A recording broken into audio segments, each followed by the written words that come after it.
Rich Carucci. Rich! Welcome to Banter with Rich Carucci. My guest tonight, comedian Pat Dixon. How you doing, Pat? Killer. How are you, Rich? I'm hanging in there, man. I'm hanging in there. It's good to see you. Man, likewise. We just did a crime report, and you were, as always, killer. And, I love talking to you. I think even more than doing shows, I love talking to you in the car.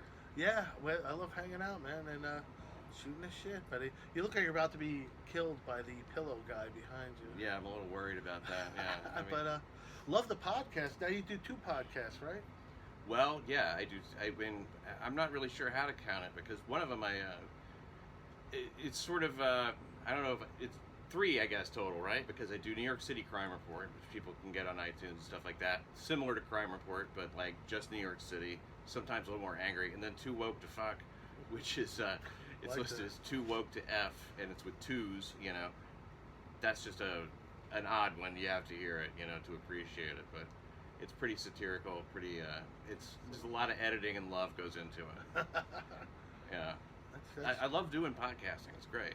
It's cool. It's cool. I've been on your podcast. I love it. It's I like the Crime Report one especially because the current events. But what got you started with the Crime Report? Well, I read a story in the tabloids here about a guy named Maxim Gelman who went on a killing spree. He killed like 4 people, and then he got on the train, and this was over a 28-hour period. So he just started killing people with a knife. Wow. He attacked a guy on the train. He got on at like 34th Street. By the time they hit 42nd Street, the guy that he had attacked had gotten the knife away from him and had subdued him. Really? But he lost a lot of blood. Wow. As it turned out, the police initially took credit for taking the spree killer down, and it was pretty weird. Like there were a couple of cops there, but they didn't do anything. Right? So that guy on the train was Joe Lozito, and he was, he later became a guest and a good friend, and remains one. He's just a really good guy. He lives up on Long Island, and managed to stop this killing spree and not get killed himself. I mean, he's still got the scars. It's something else. He's a big guy. I don't know why Maxim Gelman would want to attack him. This little Ukrainian fuck. But, as when I was looking at that story and reading it, I was like, this is the most amazing fucking story ever, right? I mean, this is incredible. It sounded like so cinematic, and I would talk to people at parties and shit about it, and nobody, all the parties I get invited to, but nobody had heard about it. And it happened right here in the city. It was like February 2011, and I started a podcast that spring. I said, I'll talk about crime and shit. This is interesting. You start looking at the other stories, there's always some crazy shit going on, and a lot of people don't know, so I think deserves a little attention and a couple of laughs. Yeah, definitely. It's definitely informative and funny. But you do a lot of stand-up. Who's some of the people you looked up to in comedy? Starting out, I would watch stuff on HBO like everybody else, and it was all Seinfeld and whoever. Rick Overton was one. Love Rick. Yeah, and then, after I started doing comedy, Dave Attell was huge, right? I saw him come to Chattanooga in like 1997. Wow. And I said, or you know what? I take it back. Doesn't matter. This is what old men correct themselves by a year. It was 96. But after I saw him, it was like seeing the Ramones for the first time. Yeah. I mean, it was just like, I've never seen anything like this. And, instantly. And a guy named Ross Bennett, right? Yes. He used to perform as Eddie Strange. Really? And I liked him a lot when he came to Chattanooga. These were the guys that I saw live. The first guy I saw live was also in my top 5 comedians of all time. Maybe a guy you don't know, Tim Wilson, who is a legend in the Southeast and in the Midwest, but nobody knows who he is here really, because he would do like songs and stuff. He's kind of a Southern act. Right. And he helped write the one of the songs, like the Redneck 12 Days of Christmas or something like that, that Foxworthy made a bunch of money off of. Yeah, Tim's now gone, but he was one of the absolute biggest stage pigs. He loved to be on stage, and he'd go for an hour before he picked the guitar up. Really? And I'm not into song parodies, and I'm definitely not into country music that much, but like what he did was great, and miss him. I'd love to hear what he has to say about everything that's going on now. But you did start in Chattanooga, right? That's where you started? Yeah, I mean Chattanooga. It was the first place I started doing comedy, and then I moved to Atlanta, and I kind of became an Atlanta guy or whatever. Really? And yeah. Back then, the '90s, whatever, it was different. Of course, scenes turn over every few years. Yeah. And after that, finally came to New York in like 2006 when I got a special on Comedy Central, like a financial goal, and now again everything changes when you come to New York because you have to start all over. Well, you're all over the scene in New York. I see you everywhere. I do. Now you used to work down south. I used to work down south. You used to work with a guy that I love. You worked with the Disgruntled Clown. Do you remember? You know what? I know who that is. Rock and Roll John. Yeah, oh, that's his other. Yeah, Rock and Roll John. The guy's brilliant. He can open for himself, right? And he's just this incredibly filthy act. Yeah. I used to work for him for a couple of years. Yeah. There was another guy that was kind of like Disgruntled Clown, named Captain Rowdy. Really? Called himself Captain Rowdy. And they said, you will be, I remember the announcement before he came, if you're easily offended, you will be. If you're not easily offended, you will be. Oh, that's awesome. No refunds, once the show starts. He had one joke I remember. I took my old lady to the, I took my old lady out for Chinese food. She had the cashew chicken. I took her home, fucked her in the ass, pulled it out, it looked like a payday bar. Can't get comedy like that nowadays. You really can't. Everybody be offended. I know. Yeah, just at the cultural reference, right? Yeah. Cashew chicken. Yeah, that's awesome. But when did you know comedy was for you? Like, when did you? Because you were a musician too. Well, I don't really think of myself as a musician. I play a couple of instruments a little bit, but like musicians are dicks. I think every woman I've ever dated has just broken up with a musician who treated her like shit. Really? Yeah, and so like I hear a lot of that, but I knew comedy was for me when, when my excuse me, when my wife left, because I had taken a comedy class and I went on stage a couple times. Then she left, and that's when I started going on stage all the time. Right. And I think that's what inspires a lot of people to do exactly what they want. Life change, yeah, that's great. And anybody getting divorced ever, I always say, man, this is the best thing that could happen to you. It's 15 more minutes of material. Not only that, but the time to write it. Yeah, that's headspace. true. Yeah. Do you ever get nervous still at any shows? Like when you're gonna perform, anything like make you nervous? You ever get in a spot where you're like, wow, this is gonna? I'd like to say I'm performing someplace so important that I get nervous, but I don't know that I would, because I had a little trick that I use. And maybe you do shit like this too. Whenever I feel nervous, I interpret it as excitement. There was one place I got a little nervous because it was kind of a prestigious gig at the Elks Club in New Haven, Connecticut. Or something. So you can say Williamtown or wherever we Wilmington, were. Delaware. Wilmington, yeah, that was a good night. I was a little nervous, when after Dustin did about an hour and 15 minutes in front of me. And I did 45 like, up front. Wow, thanks for leaving me so much, guys. Yeah, that was a good night, man. But great night. Do you actually like a lot of comics put time to write? Do you actually write on paper? Will you sit and just write material, or do you put it together on stage in your head? How do you do it?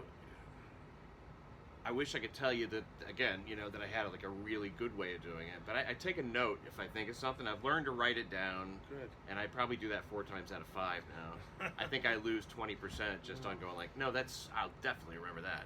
But I type it into my phone and I say it on stage. And I try to say it at the beginning of a set, so I'm excited about the set. I know that there's all kinds of rules and prohibitions against like that kind of shit. I don't care. I never run material. That's the main thing. I never go like, hey, check this joke out. What do you think? It can yield you nothing, because the person that you're telling it to, if they're a comic, they're gonna go and I don't know, and if they're not a comic, then you don't know. One-on-one, it's not the same. Right. You know what I mean? So you don't know if it'll work on stage, and plus it lowers your desire to tell it because you've already gotten a little reward from it. So you have to like preserve that excitement, I think, for the stage and make that special. So writing wise, I do work a lot of shit out on stage. I do a lot of talking to the crowd. I've noticed that you're great with that. Now, is that a skill you picked up, or were you always good at that? No, that's a New York thing. Yeah, I was not doing that at all for a long time. I mean, like starting out, it's like I was just too focused on doing material, and I thought of it as more of a performance or what. And you know, the further I climbed down off my high horse, you know, as far as all that shit goes, the more I was, you know, just enjoying myself. And when you're enjoying yourself, it's contagious. So I just try to have fun with that. And you know what? Trust that, like, every time you ask something, something funny is there.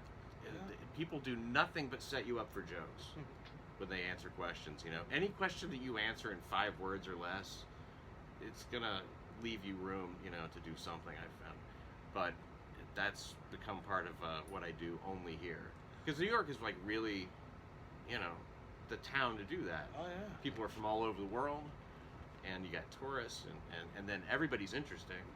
I mean, sometimes you go, but I mean, there's always shit to talk about everywhere. I think it's exciting to watch you do that, and you're creating for the moment, and it gives some. You must like it too, rather than just sometimes you don't want to go up and tell your jokes. You want to work. You want to have fun. Yeah, my problem is I forget my jokes. I mean, like, I sometimes now, if I don't really feel like doing the crowd thing, or if it's kind of like just that kind of crowd where it's not really going to work, the joke thing becomes. I'm like, I know about 6 of them. I've written. I mean, I've got hours of this shit. I've been doing it 23 years. You come up with stuff, you know, over time. But man, so lately I've been trying to do more of that creative work, you know, ahead of time, and at least I'll have it to go to, right? People remind me of jokes that I forgot about. Yeah, no, I did one. We told you a couple. I was like, hey, I was waiting for you to do this joke. Or I wish. I wish I still didn't write it down. I don't remember what it was, but I got to remember. It was the one with the tarp. The girl. Oh, right. I love that joke. I love that joke. Yeah, it's the guy, this guy named Kirk Smith. He was like, yeah, you know, and it was one that, I mean, I never would have thought of it again. And when do you think to go back and ever listen to some old shit? I can't listen to stuff I just recorded. Me either. I can't listen to my own self. But so important to do that. You had one of the coolest shows that you were running. That you did. I thought it was one of the classiest, the coolest shows you were doing at Caroline's. Desperation with Pat Dixon. Desperation Tonight, yeah. Desperation. I love that show. It was so classy. You had the band up there. Yeah, it was great. I thought it was great. You gotta bring that back. You know, if I could, I would. Maybe I can. I'll give it a shot. Maybe I'll go talk to Lou right now. Actually, Lou Viola at Caroline's. We had a blast doing it. We did was have a saxophone player, a drummer. Those guys were real deal musicians, and I could follow along and you know, play keys and stuff. And I was banging the guitar player girl, so you know, that was sexy. She's always a good point. Yeah, it helps, you know. I mean, it didn't do much for the long term, you know, stability of the band. She didn't show up on Memorial Day. Yeah, you after gotta find a new guitar player. Right, which, you know, it's hard to find one that's like talented and fuckable. Yeah, usually it might be a ukulele player or something. A lot of uke players are sexy in Brooklyn. Are. Yeah, but you get Me Too'd really quick with them too. That's true, and then you're done. But do you get jazzed up for anything? Like, you have anything coming up? You're like, wow, this is, because you've done so much. I mean, you're so far into business. You know, I feel like maybe I'll get discovered after I'm dead or something. You know, which is better late than never. I guess. But yeah, I'd like to. Really, what I like now is doing stuff about crime. It's the most exciting to me. I really like sending that podcast out, knowing that it's quality, knowing that it's fast, and that it's well edited, and that it just, you know what, it presents a point of view, and it presents news, and it's funny, irreverent at least, and you know, something it's really tough to find straight talking stuff about shit that's going on in the news, because even with the stuff that you hear, you know, like on talk radio or anything like that, there's still a layer of we can't go there, but I can go there. I mean, it doesn't matter to me. You know, I mean, I've got nobody to please except the fans. So, New York City Crime Report for me, Get It Anywhere podcasts are, to me, that's the most fun. And as far as like, you know, live shit, I would love to tour that. I'd like to, you know, get a couple of cities. Right. You only need a few where you can make a couple of grand, a couple of thousand people come in, whatever, you know. But I'll go anywhere for $300. I put that out there. We've proven that. No, just any Elks Lodge or Moose Lodge you have, any lodge, I don't care. We'll be there. But what would you say if somebody like a comic was starting out? What kind of advice would you give them? Really, man, it depends on where they're starting out. But like comedy wise, you know, to just as soon as possible speak in your own voice, and don't fall into it's material isn't everything. You know, write your jokes, but material isn't everything. There's another quality that has to do with you that, you know, don't close the door on that. And it's usually pretty hard for people when they're new to open up. So I think it would be that. And don't be the you know, a comedian that anybody wants you to be. You know, definitely, you know, seek your own path and you know, don't rape anybody. That's big. Have you written a book yet? Have we done a book yet? That's the title of the book. Don't rape anyone. Don't rape. That's going to be a big seller. Yeah, I think so. A lot of people are on board with that. Me too. Don't rape anyone. Me too.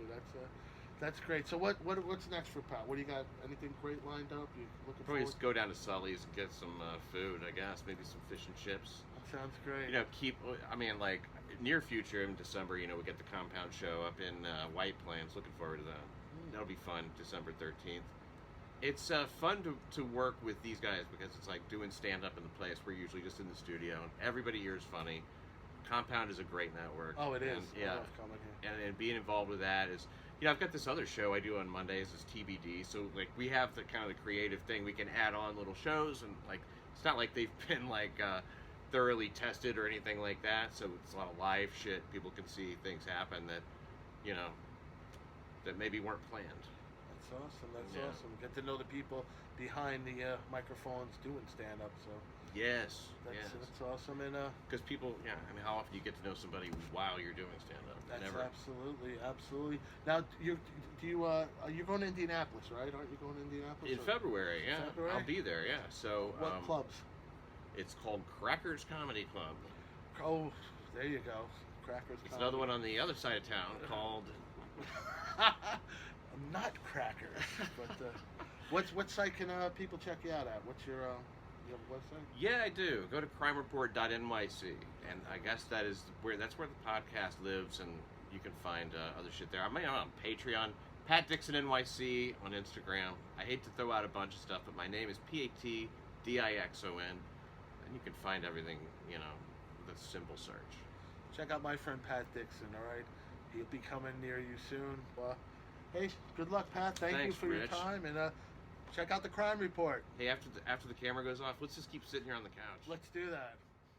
Thank you.